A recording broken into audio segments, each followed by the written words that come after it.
Regarding the Libertarian Party, it is slightly over 20 years old. It is the third largest party, the fastest growing party. We have elected from scratch in Alaska 3 legislators who ran and were elected as Libertarians, served as Libertarians. I was the third one. I was elected in 1984. During the past 6 months in New Hampshire, we have converted 2 incumbent Republican legislators to Libertarian. No other party has done this. I have challenged all 62 other, count them, 36 Democrats, 26 Republicans in the New Hampshire primary. I've challenged all other 62 presidential candidates to do the same thing. You haven't heard about this because the press doesn't like to cover us, but I have issued this challenge. So far, no one has responded to it. We have elected about 200 Libertarians around the country, from about 50 are in office right now. In 1988, when I was a vice presidential nominee and my running mate was former Congressman Ron Paul, I did campaign in all 50 states. Only one other person has ever done that. That was in 1960. Richard Nixon did it. He didn't get elected either. So we proved that that's not the way to get elected. You have to use television, and I am using television this year. My campaign was the first campaign to use television in New Hampshire, although you probably read that Paul Tsongas did it. Untrue. We did it 5 weeks before Tsongas did. We also had the first campaign that had yard signs up. In the New Hampshire primary, in case you haven't heard, I'm the man who beat the incumbent president in Dixville Notch. I got 11 votes. George Bush got 9. Buchanan got 3. Clinton got 3. Nader got 3. And from Massachusetts, Paul Tsongas got 2. Statewide, overnight, the size of the Libertarian Party jumped from 191 registered Libertarians to 3,028. However, there are some problems. In 1988, the News Election Service was established by the major networks specifically for the purpose of excluding all parties except Democrat and Republican. If you don't believe me, you can certainly ask Dr. Fulani, because her New Alliance Party filed suit in 1990 against the News Election Service to try to get them to report minor party votes. The suit was thrown out in New York State because that is a private corporation owned by other private corporations. The reason you do not see our votes reported on television and radio is because the News Election Service, owned by the major networks, has as its official policy the exclusion of reporting all votes except Democrat or Republican. That's why you didn't hear about me later in the day on February the 18th. In the debates prior to 1988, the League of Women Voters had sponsored the presidential debates. We had got tentative approval from them to have us, Ron and me, in their debates in 1988. The 2 major parties took the debates away from the League of Women Voters, sponsored them themselves, formed a presidential debate commission, which is not part of the government. It's owned by the 2 major parties. They have excluded us since then. They will almost certainly attempt it this year. If they do that, then I intend to buy time just before and just after each debate. And last but not least, ballot status in this country is extremely difficult. And it's only been this way during the last 3, 4, or 5 decades. It's very difficult to get on the ballot in the United States. It is more difficult, it's been pointed out to me, to get on the ballot here than it is to get on the ballot in Russia. It is more difficult to get on the ballot in the United States than it is in Vietnam, which is still a communist. This is amazing, and yet those are the facts of life. It shouldn't be that way, and yet it is. In 1917, an experiment in politics, as you probably know, was started in Russia. It was called socialism, and the country came to be known as the Union of Soviet Socialist Republics. The extreme socialists, or communists, were in charge. 73 years later, in 1990, that experiment ended. Socialism failed. It has failed in country after country, and the respective communist parties were disbanded and discredited. Socialism was even tried in Germany, one of the most advanced nations, from 1933 to 1945. There it was controlled by the National Socialist German Workers' Party, or Nazi for short. Socialism failed in Germany as it failed in Russia and other countries, except in the United States. What is the difference? And this is a joke going around now. What is the difference between Eastern Europe and the United States of America? The answer is, here, we still have a communist party. They don't. They tried it. It doesn't work. They don't like it. They got rid of it. We still have a communist party. Not only that, but socialism is alive and well, of course, in America, pardon me for saying this, masquerading as the Democrat and Republican parties. They essentially represent left-wing socialism and right-wing socialism. Socialism is dead and dying around the world, except here in the United States. Perhaps we haven't learned our lesson yet, as the Eastern Europeans and the Russians have. Perhaps we are affluent enough to support socialism as Karl Marx predicted. Sooner or later, we too must recognize the truth. Socialism as a political philosophy is disastrous, and we must abandon it as a means of running our country. The problem that we have in this country now causes inflation, recessions, unemployment, high taxes, excessive regulations, in short, most of the things that interfere with our pursuit of happiness supposedly guaranteed by the Constitution. That problem is socialism or too much government. During the New Deal of the 1930s, which was supposedly very socialistic, the federal government ate up about 10% of the gross national product of this country under a Democrat, Franklin Roosevelt. Now, under a so-called conservative Republican, it eats up about 25% of the GNP, and we're not even at war, and we don't have a depression. Although he's working at it, it's getting worse all the time, and we may have one soon. This rate, 25% going to the federal government, is the highest rate in history and ties the peak that we reached during World War II. The federal government is devouring us alive. Socialism is, in fact, bleeding this country dry. It is eating us out of house and home as it takes possession of more and more homes, cars, boats, airplanes, office buildings, farms, ranches, and so forth, as a result of too high taxes, overzealous, oppressive enforcement with too many bureaucrats writing and enforcing too many regulations. And members of Congress and the presidential staff are living high on the hog, thumbing their noses at us and daring us to do anything about it. The annual GNP gain during the 1940s was 4.5% per year compounded. During the 1950s, 3.3%. During the 1970s, 2.8%. And during the 1980s, 2.7% per year. We are going downhill. A professor at Princeton said, his name is Alan Blinder, said, historically, this is the first time when people do not expect things to get better. Using constant dollars, the median family income has not essentially increased in the past 20 years. In 1960, 30% of wives with minor children worked. In 1987, that was up to 65%. In 1950, the average family spent 14% of its gross income on the house mortgage. In 1973, that went up to 21%, and it doubled in the next 10 years to 44%. The percentage of families with minor children headed by a woman with no man present in the white community in 1970 was 8%, 1990, 17%. In the black community, it's worse. It went up from 27% to 51%. Truth is truth.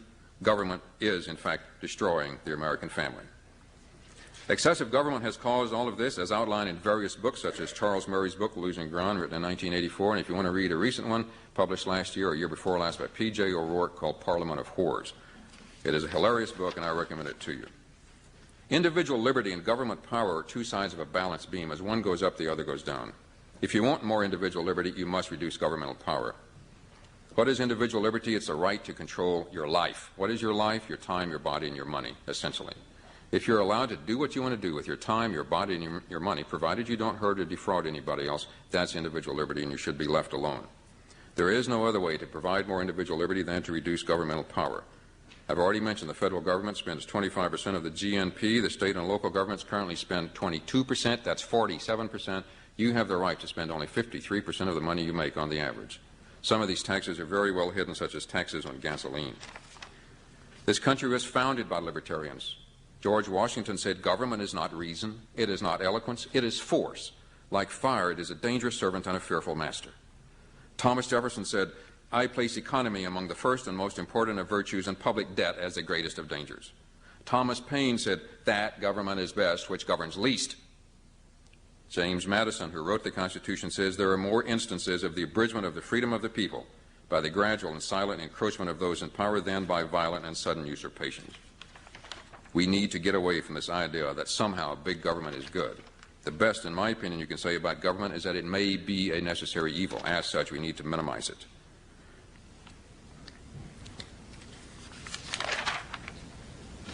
Mark Twain referred to Congress as America's only native criminal class. And there's a lot of truth in that. Consider this statement from Senator George Mitchell of Maine concerning an attempt to make members of Congress subject to the same silly laws they inflict on the rest of us. He said, quote, this is the most blatantly, flagrantly, obviously unconstitutional proposal that I've seen since I've been in the Senate, this phony argument that we ought to be treated like everybody else. Does politics actually promote the best people to the top? And so our leaders, our elected leaders, are the best. Consider these examples. A governor of Texas, when debating bilingual education in the schools, made this observation, quote, if English was good enough for Jesus Christ, it's good enough for the children of Texas.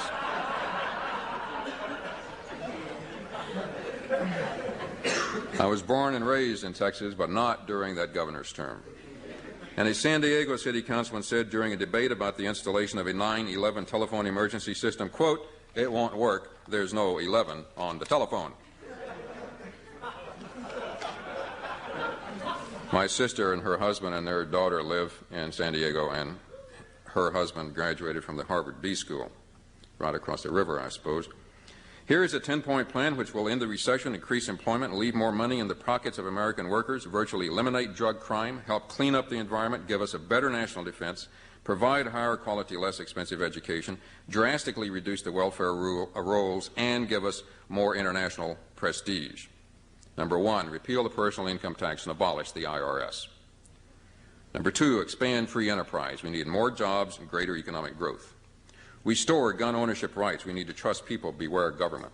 The Second Amendment, having to do with guns, is put in there not so much so we could protect ourselves against foreign invasion, nor even to protect ourselves against criminals, primarily so we could protect ourselves against our own government. Number 4, limit congressional terms. We need citizen statesmen, not professional politicians. Number 5, bring our troops back home to defend the United States of America as opposed to defending Japan, Germany, Korea, and 40-some-odd other countries. 6, enact the fully informed jury amendment. We need to try laws as well as defendants. 7, end all tax finance subsidies, including those for harmful drugs, such as tobacco, which gets $1 billion a year. 8, stop hiring federal employees. Let attrition cut the bureaucracy by 7 to 10% per year. 9, cease foreign aid. Stop penalizing our workers to send their money, rightfully earned by them, overseas, unless they voluntarily choose to send it. 10, privatize education, charitize welfare, and allow choice in all matters. In 8 years, the 21st century begins. It will be the century of individual liberty. It will witness the rebirth of constitutional government. The tide is turning. Liberty is winning. The Libertarian Party will become the major party of the 21st century. It is inevitable that we will elect a Libertarian president, and Congress is just a question of who and when. In fact, I'll even go so far as to say it not only is inevitable, it is necessary. If we do not elect Libertarians, we will have the worst inflationary depression this world has ever seen. It will make the Depression of the 1930s look like a picnic. Our time is coming with your help, folks. It will be sooner rather than later.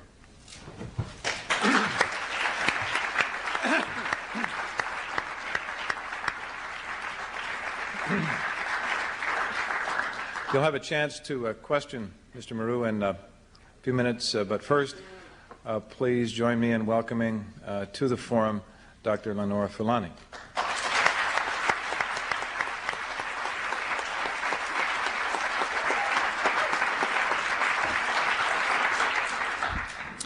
Good evening. I'm very honored to be here and to have this opportunity to speak to you about my presidential campaign and some thoughts that I have about the issue of more democracy here in this country.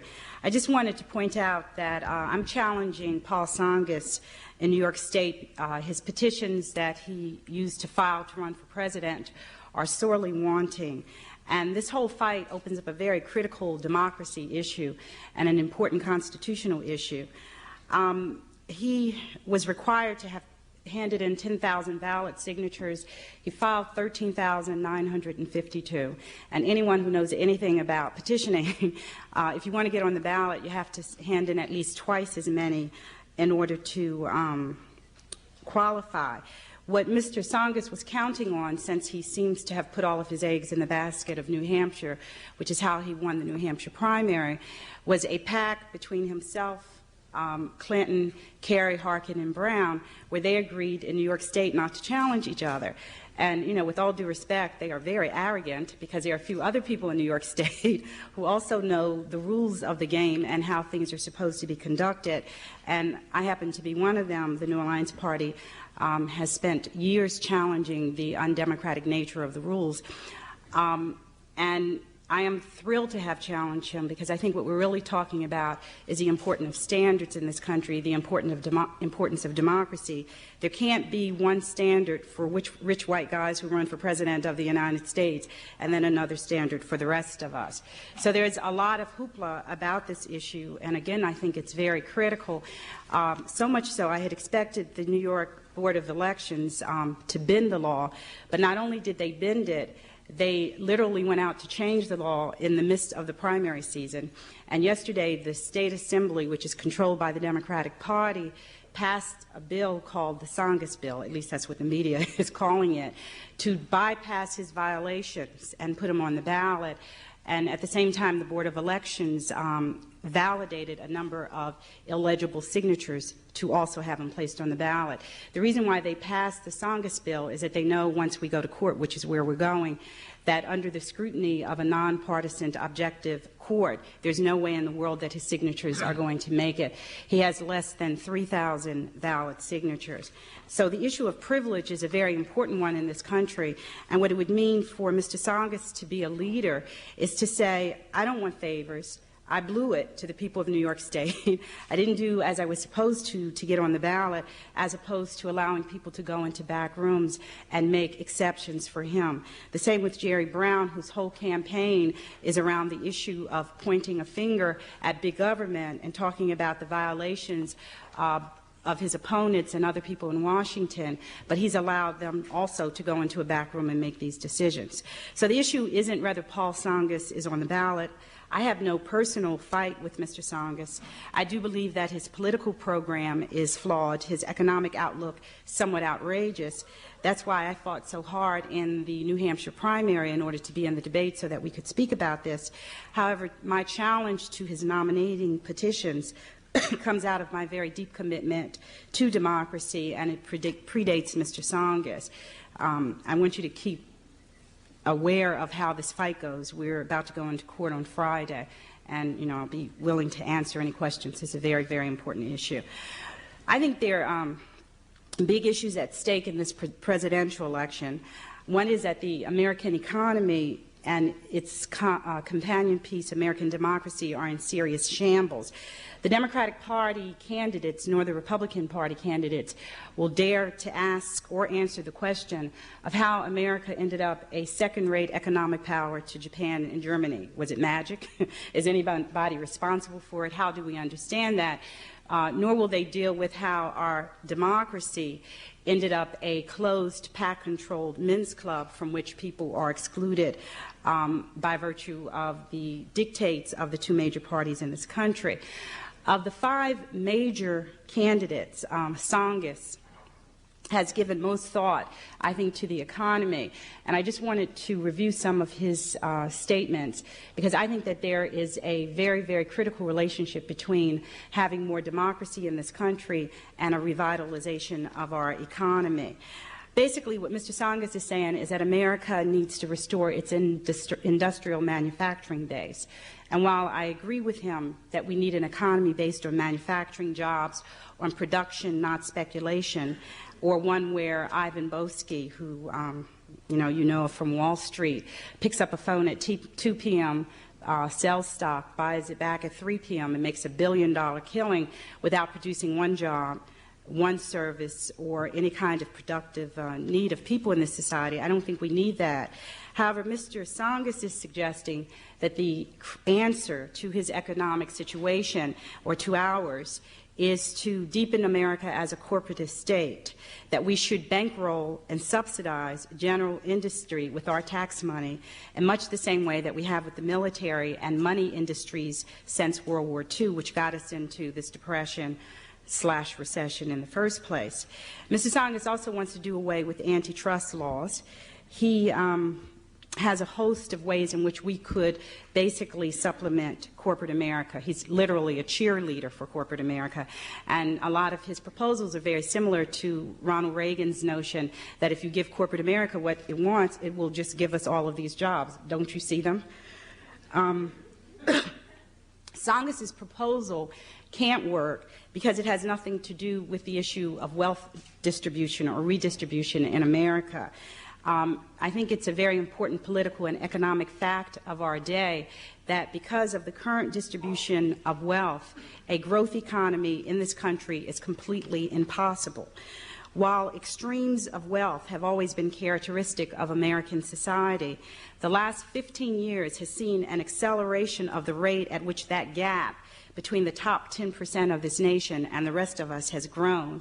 We've also seen a drop for the first time since the 1930s in absolute income. Over 60% of the American people is now earning less money than it was 15 years ago. The top 10%, however, of America now owns 76% of our net worth. Even worse, over the last 15 years, the taxes of that top 10% have been lowered to something like 30%.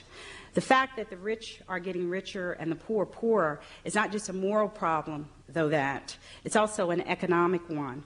The inability of America's population, so many of our people, to buy goods creates a situation in which the economic elite makes its money by skimming off the top while real economic development collapses. One way that we can see that is if you watch, the Dow Jones average and what's happening on Wall Street, you see the arrow going up, up, up, up, up, and then you come back to your communities, and your communities are a wreck.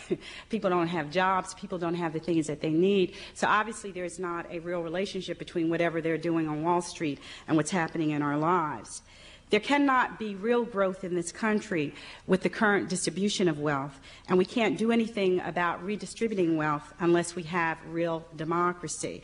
And what I mean by a democracy is a truly operative democracy that gives the ordinary people of America control to make the policy decisions which affect our lives, all of those decisions, also the lives of our children. Now, I know that people get nervous when you start talking about the redistribution of wealth because we think that it means the government is going to come and take our VCR or the $325 we have in our savings account. It's kind of a Robin Hood approach that we've been taught, taking from the rich to give to the poor. Actually, I don't think it would be a bad idea to take from the very, very rich in this country, like the latter-day robber barons of the savings and loans industry, literally to take back what they've taken from the people of this country and have been allowed to get away with. But I'm talking about something much more fundamental than looting somebody's bank account. The Democrats, my 5 opponents, have been willing, when you push them around how we ended up in this economic mess, to point a finger at Reaganomics. They're always willing to do that. But what that covers over is their complicitness in Reaganomics, in passing and supporting every anti-poor, pro-rich policy and law that Ronald Reagan and George Bush ever dreamt about, and then some. So I think that they want to cover that over and not touch it, but I think there are also deeper issues involved in how we got here that they do not want to touch. One thing that any halfway decent economist or historian would tell us, that the way we got out of the Depression during World War II was not FDR's New Deal, but the vast industrial expansion that World War II provided for us. And power brokers in this nation during that time decided to take advantage of that industrial expansion by participating in a massive economic restructuring of this country. And I think they did 2 things that I want to review briefly that I think has really left us in a bad place. One was the conversion of our economy to a permanent wartime footing. We pumped money in the military as if we were in a war every moment. Under the bogus threat of the Soviet Union as a boogeyman, the United States government became a permanent sugar daddy to the defense industry. I think in the early 50s alone, we went from $14 billion to $34 billion. Once you sell the missiles and bombs to dictators and create a few wars to rationalize having built them in the first place, you're left with all of this equipment that you can't do anything with. It really is dead in production and has a lot more to do with why it is that the United States has lost its edge as a competitive nation than bashing Japan. It's ridiculous to blame a country. We're supposed to be big boys and girls, and if you're a competitive nation and you fail to compete, you don't beat up on the people who have advanced beyond you. Anyway, this dead in production is obviously problematic. People can't give bombs to their kids and say, hey, pay for your tuition, or ride around, the street in it. It literally left us moving away from the production of goods, quality peacetime services and goods that people literally need to live decent lives. The other decision that got made during that time was the Bretton Woods Agreement, which established the U.S. dollar as the new international reserve currency. It elevated the status of U.S. money, cutting the value of money almost totally free from silver and gold, which had been the standard up to that point, and it led to wide speculation. Trillions of dollars are made in this country and have been made over the last 40 years off of the buying and selling of money with an exodus of capital from manufacturing and other productive enterprises. So we came out of World War II both with the military production and speculation as non-productive and non-developmental, and I think we're paying a price for that at this very moment. This restructuring of the economy was not accidental. Contrary to what you might be told in your economy classes, the economy is not a natural phenomena. It's the conscious activity of human beings making choices about how and what to produce, and who gets to make those choices has a tremendous impact on what the choices are. If the only people who go in a room and decide on our economy are, I don't know, Donald Trump and Rockefeller and George Bush and Clinton, the decisions that come out of that room are very, very different than if the people in this room were in there making those same kinds of decisions. One of the things that we have to be challenged with is how in the world are we going to get in that room? The Democrats and Republicans have made choices over the last 40 years that have led to the assassination of our economy, to the destruction of our future and jobs for our young people, which is very, very painful and very real. And that assassination is as profound an assassination as that of John F. Kennedy. And the reason why they don't want to respond to this is because they're very, very complicit in having brought the country to its knees. In addition to that, they attacked America's democracy as a way to use the Cold War not only to justify billions going into the military, but also to wipe out virtually all kinds of political opposition in this country. I'm still meeting people today who are reeling from the impact of McCarthyism, who are afraid to sign petitions in this country because during the period where everybody was accused of being a communist, having spelt the word communist, having a communist in your closet, people were living during a very repressive time and were told as Americans to shut up, and a lot of people did. In addition to that, ballot access, very restrictive ballot access laws were passed during the late 40s and early 50s that consolidated a two-party system in this country, made it almost impossible for insurgents and third-party candidates to run for office. There is no more monopolized and regulated an industry in America than our politics. What I'm suggesting we have to do, if we want to impact America's economy, is that we have to deregulate democracy. We're going to have to open up our democracy so that ordinary people are making decisions and determining how our life and country works, whether we're talking politics or economy. I'm also, in talking about deregulating our democracy, I'm not talking about simply increasing lobby pressure on behalf of the poor or labor or the African American community, although I support such lobbying efforts. I'm not talking about electing more women or other people of color to do what Democrats and Republicans do. We see how far that's taken us. I'm talking about a U.S. Congress and state legislature and country governments and city halls in which insurgents and independents hold enough seats to impact on the decisions that affect our lives. I'm talking about a Congress that is not under the thumb of political action committees. Our Congress and Senate don't represent us. They literally take orders from the people who pay them big, big money to run for office and to compromise, and nowhere is that better seen than in the health care arena. I'm talking about the abolition of restrictive ballot access laws, about universal and automatic voter registration, about televised debates that are open to all significant candidates, about equal time advertising provided free to all significant candidates. I'm also talking about the active inclusion of the American people in the running of this country. The real participation of our people, the tens of millions of people who either participate in name only or don't participate at all, changes the balance of power in the decision-making process. It puts us in the driver's seat, and without that, we don't have a chance in anything of having a real impact. I just wanted to say in the 1930s, we knew that wealthy people in America were impacted upon by the economic depression because they were jumping out of windows, and I think that's a pretty good poll. However, in the 1990s, they're not jumping out of windows. In fact, they found these other ways to make tons and tons of money. They make more money out of Americans being unemployed than they do out of us being employed. So in order to impact upon that and make a difference, we literally have to be in a position where we can put jobs on the agenda as a number one issue. We can put national health care on as a number one issue. Part of what I spoke to people about in New Hampshire is we have some of the worst voting habits in the country, because we've been taught you only vote for winners, even if those winners, because of our very regulated democracy, are the same people who've participated in screwing up the country in the first place. So one of the things we have to do in politics is what we do in the area of sports. We have to learn to root for people who are in our corner. Sometimes they can win and sometimes they can lose, but they're always advancing our agenda. And if we learn that very basic lesson as American people, then we have a shot at turning this country around and doing something about our economic demise. Thank you very much. I look forward to your questions.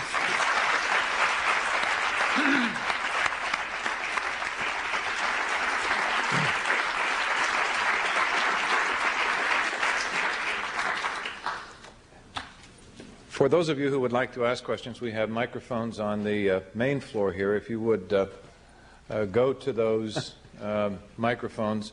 Now I'll recognize you, alternating between the two microphones.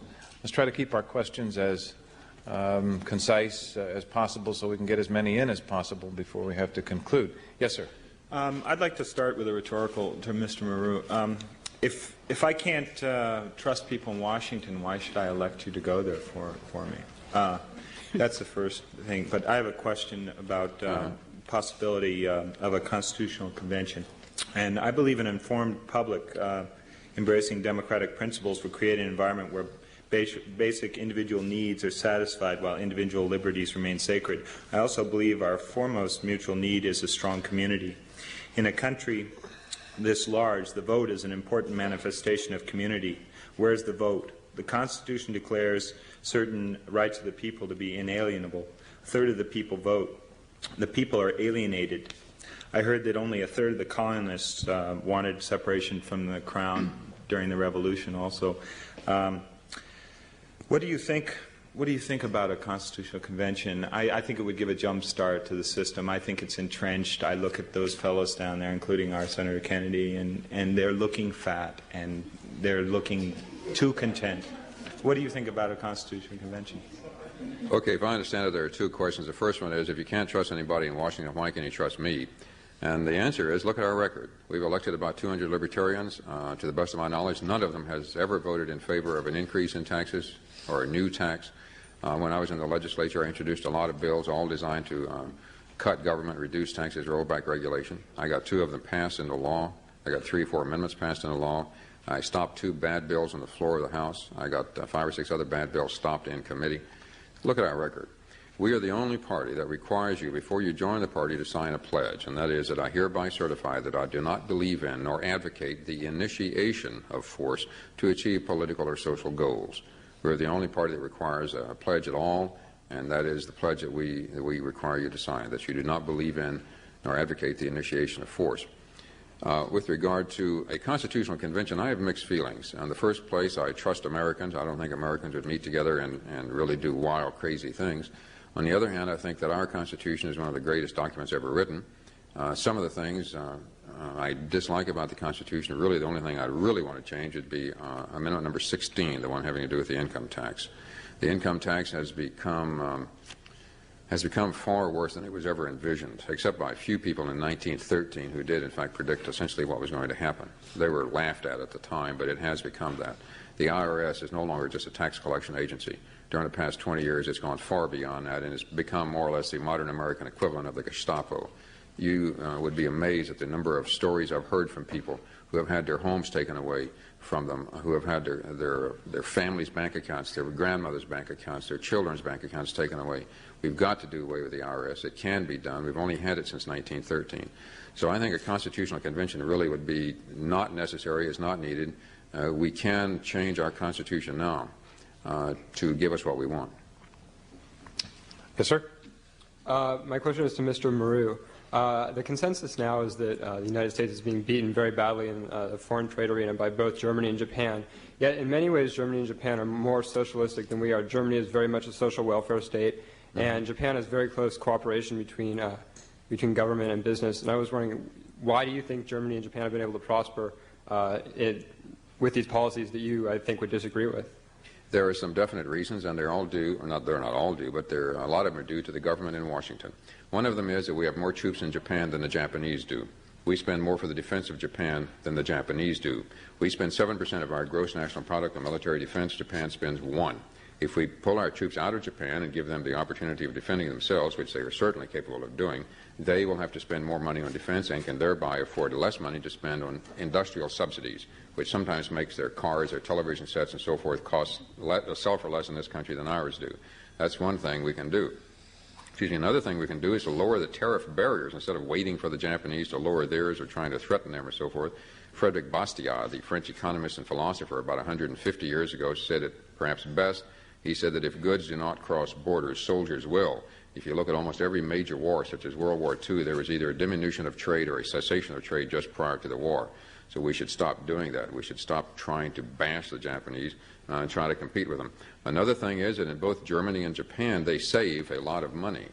We Americans save 2 or 3% of our income. The Germans save 10, 12, 13%, and the Japanese save 23 to 25% of their income. My understanding is the Taiwanese are even higher at around 30%. Why? Well, one thing is that they do not tax their savings accounts. They do not tax capital gains. We do in this country. We tax capital gains. We tax savings accounts. We shouldn't. If we made it easier to save in this country, made it sensible to save in this country, then Americans would. Why is this good? Because the money that is put into the bank, that is put into savings accounts, is then available for loaning out for people to build new factories and new plants. Where are the best, most modern plants and factories? They're in Japan. They're in Germany. I just want to say something to that. First of all, the history in Japan and Germany is not one of socialism or communism. It actually is a history of fascism. And I think that one of the reasons why Japan and Germany have been able to grow economically is that even though the warlords were removed from Japan and the Nazis from Germany, the corporations that funded them politically doing their excursions into fascism weren't removed. They stayed in place. And basically the biggest difference after World War II was the influx of money from the U.S. government through the Marshall Plan. We gave them tons of money because it was profitable for investors in America. And I just want to really underscore that, because Tsongas's position is that we should become a model similar to Japan and Germany, and his basic desire is, like them, to bring together big government with big business. And that's very, very dangerous if you're not talking about democracy, if you're not talking about people's positions and our rights to express ourselves in the midst of that. There's an article in the New York Times today, actually, on the Japanese workers who are being forced literally to work overtime because that's under the guise of it being a cultural thing. Many of the workers are saying that's not what it is. It is definitely force, and are rebelling against that. And I think what you have there, as they describe the unions, are not unions that represent the people there, but they literally are unions that are so tied to management that it doesn't make a difference. You don't have a lot of people organizations that are represented by the people. So I just wanted to make that clear. The history of Japan and Germany is fascism. Brian? This question is to Dr. Falani. You mentioned near the end of your talk that you felt that significant candidates should be allowed to participate in all debates and be given free advertising in the context of discussions of public financing of campaigns. How would you define significant candidates? Not the way the Democrats and Republicans do. I mean, there are a host of ways that you could do that. In the state of New Hampshire, for example, when there was this major fight around this very issue that went on, I went up to New Hampshire having initially raised the third largest amount of money of all the candidates running for president. I had raised more money in December than Bush. I mean, the only two who had raised more were Bush and Harkin. Up until that point, one of the ways in which people were included in debates were matching funds.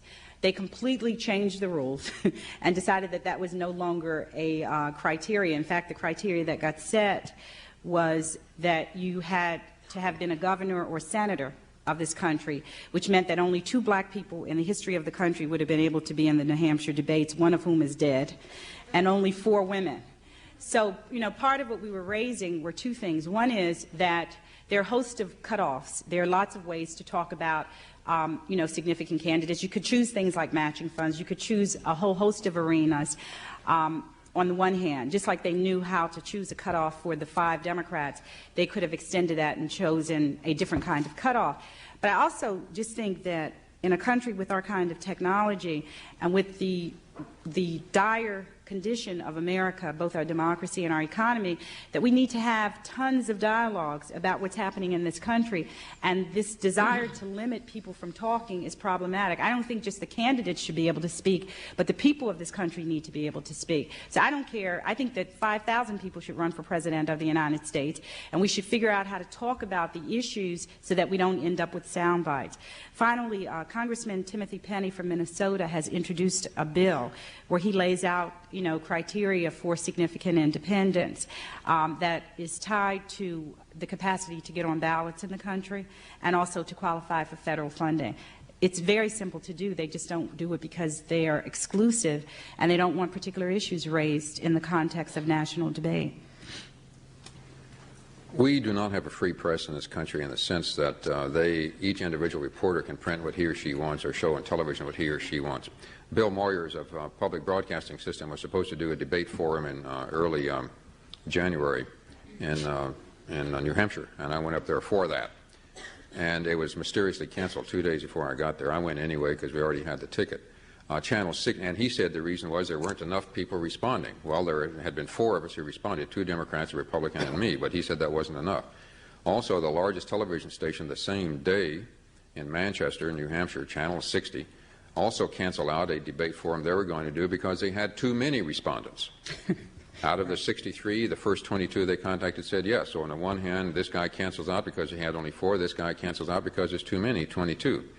The Union Leader newspaper in Manchester, the largest newspaper in New Hampshire, continually refused to print my schedule. They would occasionally do stories about me, but they refused to print my schedule.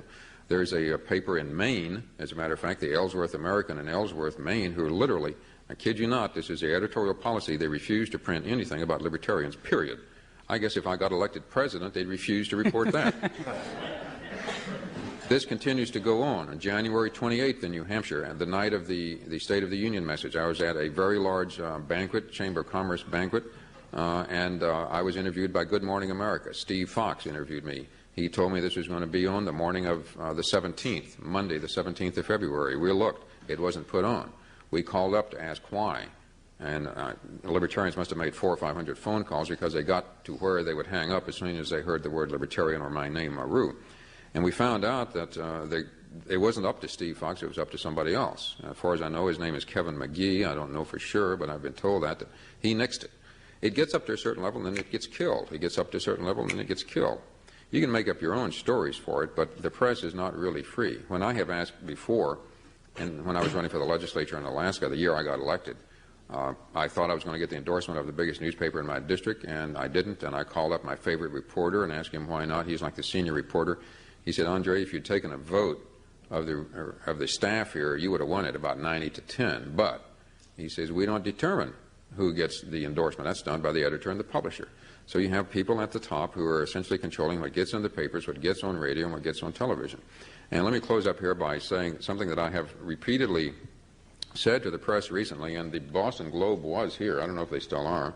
And I see there's a young lady here who's making notes, so I assume she's with the press.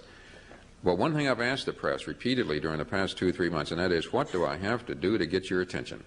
It's not enough for me just to be a nice guy, is it? It's not enough for me to quote the founders of this country. It's not enough for me to carry a constitution around. It's not enough for me to beat George Bush in a fair fight at Dixville Notch. Do I have to wear a swastika? Think about this. Do I have to wear a swastika and a brown shirt and a black tie? And then after that I start wearing white robes with that funny-looking cone on my head and the cross. And then after several years say, oh, I didn't really mean that. That was just when I was young and stupid. I didn't really mean it.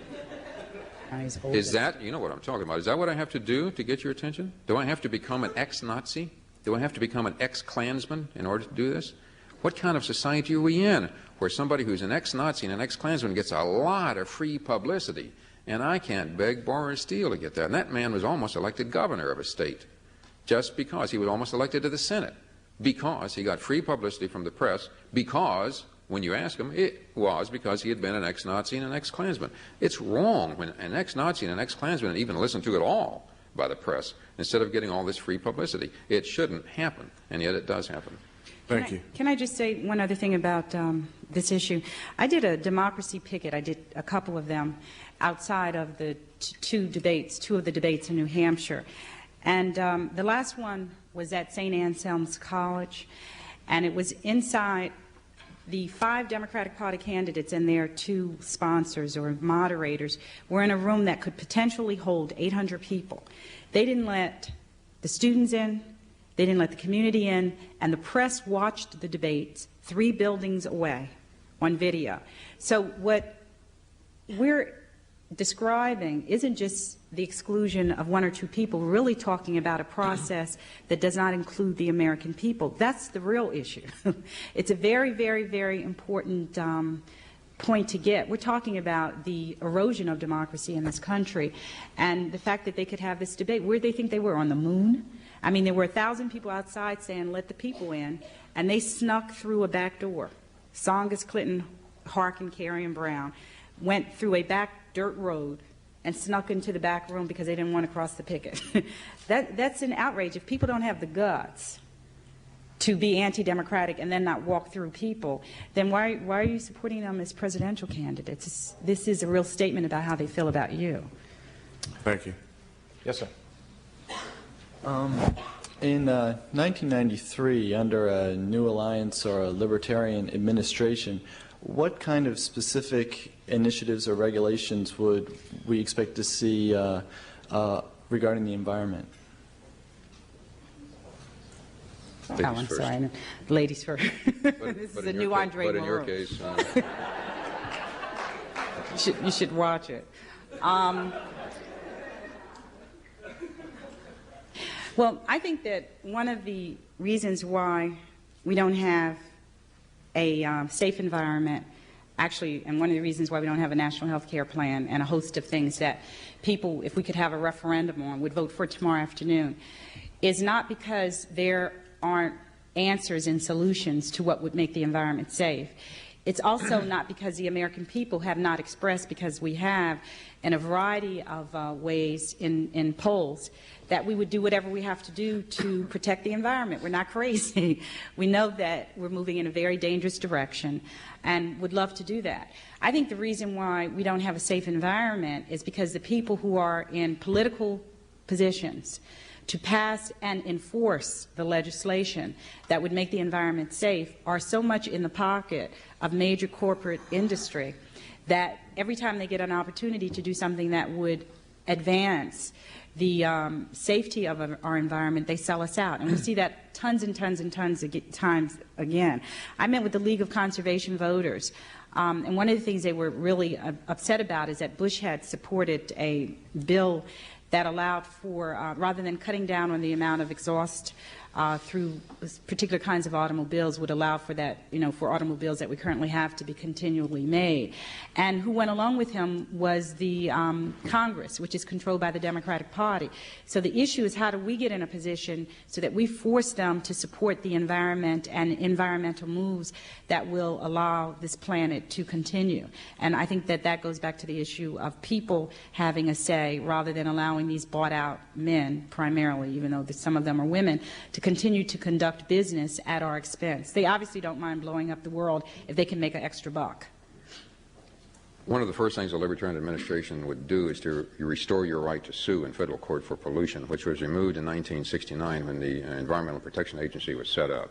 We need to restore that right. Another thing I'd like to do is to extend the temporary restraining order. Typically, when one side goes in to argue for that, it will last 3 to 10 days. I'd like to get that extended for environmental purposes up to about 6 months, maybe even longer, maybe 1 year, before, while both sides prepare their cases to argue for and against a permanent injunction.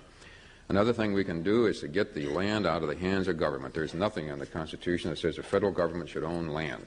If we can get that land out of the hands of the government, out of the control of the bureaucrats who are making a mess out of it, put it in the hands of people individually. It doesn't all have to be owned by individuals. We should allow homesteading. Some of it certainly would be bought by corporations, but some of it would be bought by the Wilderness Society, the Audubon Society, the Sierra Club, and so forth. and allow these people to take care of it, to preserve it. At the present time, the only place you will ever see clear cutting of forests without receding, leaving the slash, allowing erosion to pillage the land is on federal land, is on federal forests. The same way overgrazing is always done on federal land. No one in his right mind overgrazes his own property. That's suicide. You just don't do that. We also have to recognize that the worst polluter in our society is the United States government. Most of the radioactive, toxic waste disposal, the worst kind of waste you can think of, is going to be toxic for the next 40,000 years. Most of that comes from the federal government. They're currently trying to cram it down the throats of the people in Nevada, where I've been living for the past 5 years. This is wrong. We should recognize that. The second tier of polluters are the public utilities, the utilities that are licensed, permitted, inspected, and in some cases even managed and supervised by the federal government. One of the worst is the Four Corners plant in northeastern Arizona, which spills out, I forget how many tons, 100 tons or something like that, of particulate matter per day. We need to recognize where the problems are and allow people to sue and take care of these problems, and also to revert the public lands to private lands. And people, when they own land, they will take care of it. May I ask both of you a question on political tactics? It would seem to me that if, as is probably true, the parties are enshrined by law and statute and practice in the system with powers that make it difficult, if not impossible, for you to participate fully, and if the media, for a variety of reasons, is also exclusionary, would it not be politically more savvy than trying to take over the country to try to take over the party, which seems to me now, in both cases, to be in pretty bad shape organizationally? In fact, there are more independents than there are anybody else. Why is it, or maybe you've tried this, why is it that your strategy is aimed at a seemingly impregnable system rather than at the political parties, which might be, at some point in the near future, a pushover? Well, first of all, Jesse Jackson actually taught us about how the Democrats respond to attempts to take them over. He was by far one of the most popular candidates in '88 and did well in '84. He got 7.5 million votes, which they took from him, gave to Lloyd Bentsen through the vice presidential candidate, let Jesse's family sing Lift Every Voice or something on the stage at the convention in Atlanta, and then sent him off, to run CNN or to do a show on it. So I think that one of the most valuable lessons that I got from Jesse's campaign, both of them, was that the Democratic Party would destroy itself. And I'm not talking about regular people. I'm talking about the top leadership of that party before it would allow itself to be a tool to empower disenfranchised people or ordinary people in this country. I think the two parties are so corroded and so corrupt that trying to do anything with them other than to build something to replace them literally leaves people with nothing to look forward to. I think it's very, very important that we have also a multi-party system, because what it allows for are the different expressions of politics in this country. I'm not talking about trying to build some kind of, Nazi party. I'm talking about building another another party in this country. We're going to be the only industrialized nation with a two-party system, if you want to call it that. So I think it's very, very important that we have parties that people control rather than parties that corporate America controls, which is what both of the parties are. The two temporarily larger parties are not reformable. Didn't mean to make you choke there. They are not reformable. They are highly corrupt. I can tell you from my experience at the highest level of state government in Alaska, and knowing some legislators from other states and governors and lieutenant governors from other states, they are corrupt. They literally have no concept, as libertarians do, of individual liberty versus governmental power. To them, government is good, therefore the more of it we have, the better. We see it as possibly a necessary evil, and as such we need to minimize that evil so that each of us can enjoy more individual liberty and control over our own lives, as opposed to government telling us what. They literally do not understand this. It's not that they're basically evil, they just don't comprehend it. I tried for 2 years in the Alaska House of Representatives to explain it, and I was able to carry the day. Sometimes, I told you before about some of the bills, I was able to get through some of the bills, I was able to stop. But by and large, left to their own devices, they don't really know that there is such a thing as individual liberty versus governmental power. When I was in the legislature, I was termed by the House Speaker, by the Speaker of the House, the conscience of the legislature. And the press picked up on that. Now, that's really nice, and I appreciate that. But that begs the question of what did they do for a conscience before I got there? And what have they done for a conscience since I left? Asking me to become a Republican or a Democrat in order to try to reform those parties is almost tantamount to asking a Jew to become a Nazi in order to reform the Nazi party. It just cannot be done. It has gone far beyond that. You just can't do it. You never see a picture of George Bush with his arm around the IRS commissioner, but yet that's one of his closest friends in Washington because he depends on the IRS commissioner to bring all that money in. And the rest of us, or at least most of us in the United States, don't like the IRS, don't like paying income taxes. It has gone far, far beyond what it was supposed to have been originally. One thing I wanted to say about the Democratic Party. In 1948, it said that it supported a national health care plan in this country. 1948. This is, what, 1992, we still don't have one. The reason why we don't have one, when I talk about corruption, I'm not talking about an abstraction. I'm talking about these people taking money. In the last 15 years, the Congress and Senate in this country have taken over $60 million from medical industry PACs.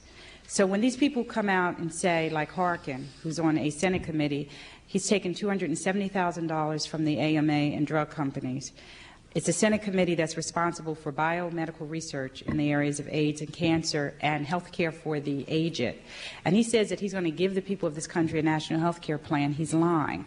Because you can't take that kind of money from people who pay you to not pass certain kinds of legislation and give the American people anything. So when I talk about corruption, these people are so controlled by political action PACs. If we don't intervene as normal people in that relationship, we might as well give it up. And it's crazy. We make them attractive to medical industries and other kinds of corporate, PACs. They get elected, they get the money, and they screw us. So we need to get that. We have to break that relationship, and one way to do that is to give an independent candidate enough votes, a progressive independent candidate, that scares the living daylights out of them. That's very important and very critical, and we need to do that right away. That will force them to give up their relationship to the PACs, nothing else. We have about 10 more minutes, and we have, what, 5 or 6 questioners, so let's try to move along. Okay, I just want to make one other comment.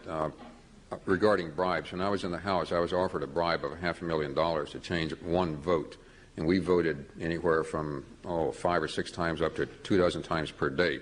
Now, the money would not come to me directly. They don't do that. I mean, they don't just shell out money like you see in the motion pictures. What they do is say you can have $500,000 to spend in your district as you see fit, build a new part of a new hospital or something else, whatever it may be, and you can take credit for that, which will help you get elected, okay, help you get reelected. Well, I didn't think they were serious, and so I jacked them up. I said, well, I can't do it for $500,000, but maybe if you could make it 10 or 12 times that, I could see my way clear.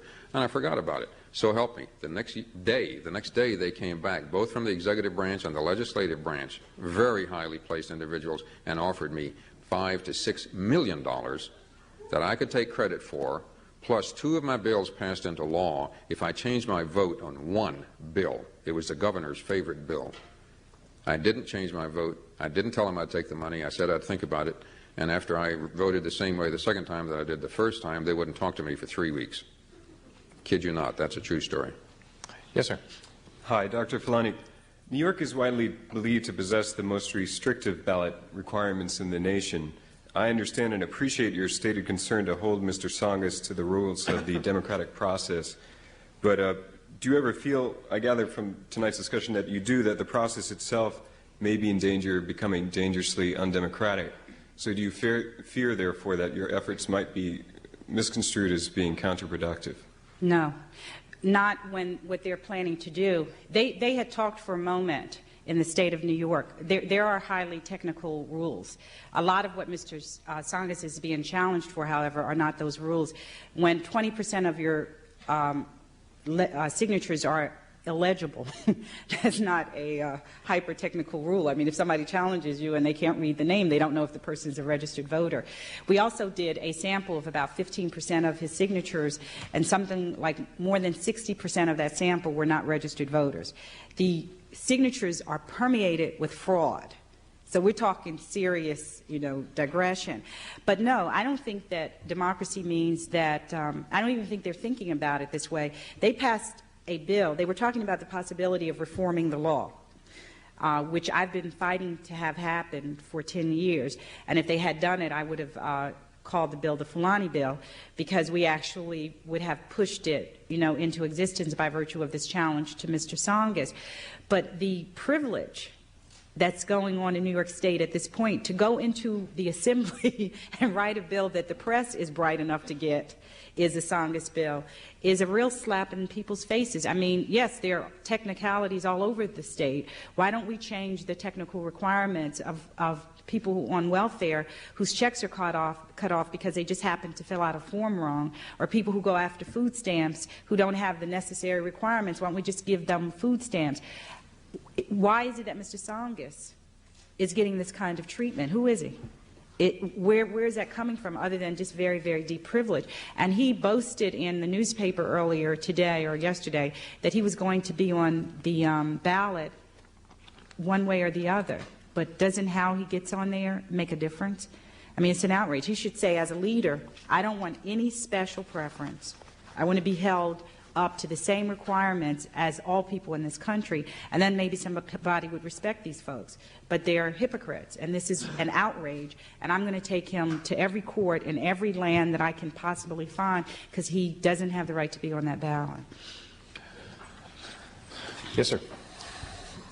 Listen to Mr. Maru.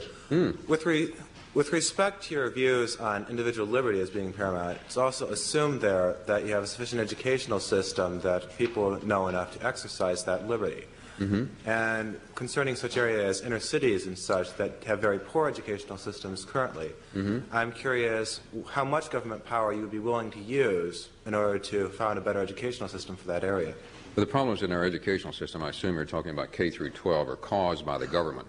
Almost everyone knows and realizes, because you can read about it in the paper all the time, is that we've been spending more and more and more for government education or public education for the past 40 years, and quality has been going down. It's clear as a bell. Cost goes up, quality goes down. SAT, ACT scores are lower every year. There is an answer to this, and that answer is to do what we used to have prior to about 100 years ago, and that is private schools. Private schools always cost less and always provide better quality. If there's anything that's clear about our society, it's that. Currently today, the average private school in this country costs $2,000 to $3,000 per student per year. The average government school costs $6,000 to $8,000 per student per year. In some cases, like New York and Alaska, it's up around $9,000 to $10,000. This is crazy. We should privatize education. Education should be a service like anything else. If you want your teeth worked on, you pay a dentist. If you want your car worked on, you pay a mechanic. If you want an education, you pay teachers, you pay professors. It really is that simple. That is a way to get the best quality, lowest cost education.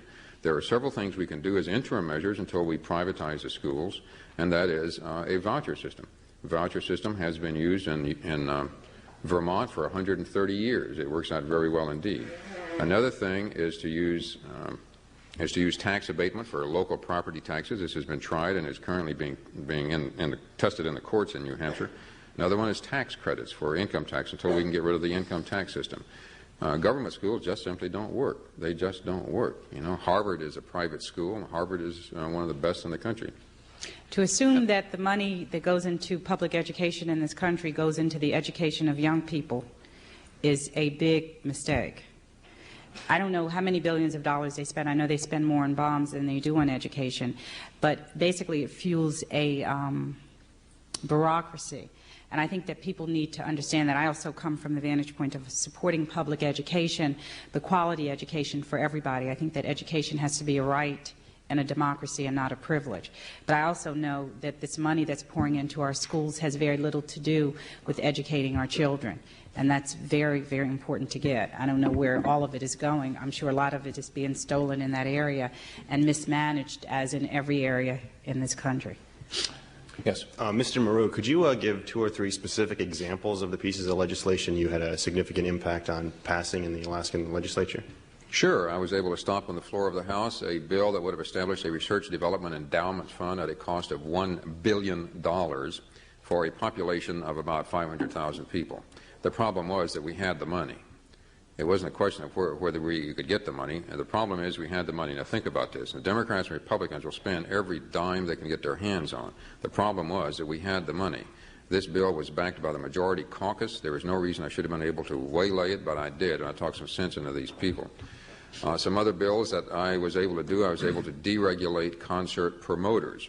Up until that time, there was a state license required before you could promote any type of concert, whether it was rock and roll, whether it was gospel music or whatever. You had to have a license. It was not a permit. This was a license. You had to get a bond, and you had to apply for it, and they went all over it and so forth. The problem, it was working so poorly that during the previous year, the number of licensed concert promoters went down from 7 to 5. The 5 had paid a total of $1,200 for the privilege. It had cost the state of Alaska $21,000 to monitor the whole thing. So I was able to do away with that, but this was very, very difficult. And I'm talking again about licenses. You know, you start at the top where you have physicians and lawyers and real estate brokers and engineers and on, dentists, and all the way down at the bottom was a concert promoter. So that's one of the things I was able to do away with. Other things we were able to do away with in Alaska before I got into the legislature was we did, in fact, get rid of the personal income tax, the state personal income tax, which was 16% of the federal tax back in the early 80s. That was about 10, 11 years ago. And the year I got elected, we deregulated transportation around Alaska. We got rid of the Alaska Transportation Commission, which did nothing but set rates and figure out what you could carry, how much you could charge, when you could go, and all this other sort of thing. And we also, at the same time, repealed 54 pages of Alaska statutes. So those are some of the things we've done in Alaska. I think we have time for 2 more questions. Let me just say that the candidates have, I believe, literature out here and volunteers who are willing to talk to you about, or volunteers who are willing to talk to you about becoming volunteers for them. So that can happen over in this area following the program. So let's go here. Mr. Maru, you said you were pro-choice on just about everything, including abortion. Yet it's my understanding that I believe in 1988 the Libertarian Party presidential candidate favored restrictions on abortion, which caused a great controversy in the Libertarian Party. I was wondering if you could elaborate on your views on abortion and what the Libertarian Party in general thinks. The Libertarian Party platform is pro-choice on abortion, and I support that. That is a proper stand for that is a proper political or legal stand. On the other hand, for those people who would like to get rid of abortion, I've suggested that they join together in trying to get rid of abortion through non-political, non-legal, voluntary, non-coercive means. Some of those means are to make contraceptive devices more available than they are now. Another one is to make adoption easier, cheaper, and simpler than it is, primarily by getting the government out of the business. Another one is to allow the sale of the pill RU486, the morning after pill for women. It's illegal in this country, but it's been available in Europe for years. And last but not least, which by itself could get rid of abortion, is transplantation of fetuses from womb to womb. This has already been done with human beings. It is not science fiction. It costs $30,000, $40,000 and takes several hours, but it has been done. More important than that, it's done every day in veterinary medicine. Now, we've already perfected artificial insemination, starting with veterinary medicine for human beings. We can, in fact, take transplantation of fetuses and perfect the techniques from veterinary medicine to human medicine. That alone would do away with abortion. But we are very strongly pro-choice. Yes, sir. Mr. Maroon, number 6 of your platform, if I remember it correctly, or your specific program, had to do with what you called fully informed juries and the idea that the people should judge laws, not just other people. And I wonder if you could elaborate on that. It sounds to me something like a sort of a people's Supreme Court in a sense. And for that matter, could you also elaborate a bit on your thoughts on what the proper role of the judiciary should be, specifically the Supreme Court? Are you a pre-law student? Law student, actually. Oh, law student. Okay, a law student. The fully informed jury amendment would only require, if it were passed, would simply require judges to inform the juries that they already have the right to try the law as well as the defendant. That is to say, if you have a defendant who clearly has broken a law, but the jury feels that the law is egregious and should not be enforced, then they can find the defendant not guilty, even though the law is clearly has been broken. If they do this a number of times, it's going to essentially have the effect of nullifying that law. This can be done. Juries do have that right. We're not inventing a new right. It's just that during the past 30 to 40 years in the United States, judges have refused to tell juries that they have the right to try the law as well as the defendant. We want to restore that right. That concludes the time we have. Wraps it up. You want to? Sure, go ahead. Even though it's not a debate, you can make a closing statement. I just wanted to say something I was thinking about. I was actually thinking about what Andre said about who gets publicity in this country. And I think that one of the most frightening votes that came out of New Hampshire on February 18th was the vote for Pat Buchanan. But one of the things that I've been saying to the African American community in this country is that we need to learn something from that vote, because by virtue of Buchanan getting from the white ethnic voter up there something like 37% of the vote, that voting bloc has tremendous impact on the Republican Party, moving it further to the right, unfortunately further into racism, but its willingness to support its anti-establishment right-wing leaders gives it a lot more clout. And I think the African American community needs to lead the way, along with other people in this country who want to have an impact on the Democratic Party by using their vote for anti-establishment black leadership. And that's very difficult to do because a lot of the establishment black leadership, for example, like Reverend Jackson in this race and others, are out pumping for the Democratic Party, even though if we just go straight out and vote for them, we come through it with no political clout. So I really want to underscore the importance of learning how to use a vote as a way to gain political clout, rather than just giving candidates who are electable your vote and coming out of a campaign with no political power, no say, and being treated as stepchildren, which many people in this country are by both parties. We need to learn something from that backward and reactionary vote that Buchanan got. We need to learn something about strategy, and that's very critical, especially in the year of '92. Briefly. The first woman to get a vote in the Electoral College as a vice presidential nominee was Toni Nathan, Libertarian, in 1972. This was 12 years, 3 elections before anybody ever heard about Geraldine Ferraro. The first national chairman of a political party who was a woman was a Libertarian about 10 or 11 years ago. The first national chairman of a political party who was a Hispanic was a Libertarian about 7 or 8 years ago. My main opponent for the nomination last year was a black man, and I presume still is, Dick Boddy. Dick Boddy's his name. Dick and I are very close friends. Dick is now running for the Senate in California. We, as I've already said, in my opinion, will be the next major party. It is inevitable. We will elect a Libertarian president and Congress. I do need your help. I do need your support. Vote Libertarian. You'll be glad you did. Let's thank our guests for an interesting evening at the Forum. Thank you for coming.